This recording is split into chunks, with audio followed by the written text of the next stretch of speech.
Demak, geometriyadan 4-darsimizdagi savollar, mavzumiz falez teoremasi, uchburchak o'xshashligi degan mavzu o'tganmiz. Demak, turk kitobidan ishlayapmiz. Turk kitobi bizga nima qilardi? Usul, yaxshi usul beradi. Ko'ryapsizlar, har bitta chizmalar bilan kelgan, har bitta misol o'zgacha.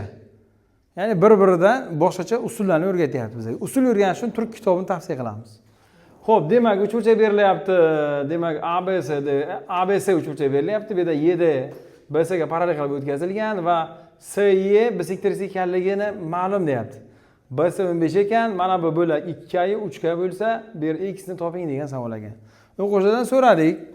O'quvchilarimiz endi geometriyani ishlayapti. Xo'p, mana bu narsa alfa, bu ham alfa. Bisektrisidan foydalanamiz dedim. Qaranglar, mana bu bilan bu parallel bo'lsa, mana bu alfa bo'lsa, mana bu ham alfa bo'ladi. Ichkan mashina uchi degan narsa bormidi? Bor edi. Undan keyin mana bu yerda YDS uchburchak qanaqa uchburchak? Alfa alfa turibdi, teng oldimi?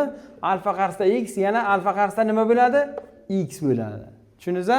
Ana endi falezni qo'llaymiz. 2 ni x ga nisbati 2 ni x ga nisbati teng nima bo'lyapti yana? 5 ni, shunami ikkalasi yig'indisi. 5 ni 15 ga nisbati. Mana shundan x topsak, ya'ni klar qisqarib ketadi. 5 bilan 15 ham ketadi, bu yerda 3 qoladi. 3 bilan bu ko'payadi. X ning necha ekan? 6 ekan. Mana shu holatda ishlasangiz misol javob chiqadi. Ko'rdingizlarmi? Osonmi? Oson. Demak, Kingsga o'tamiz. Malades.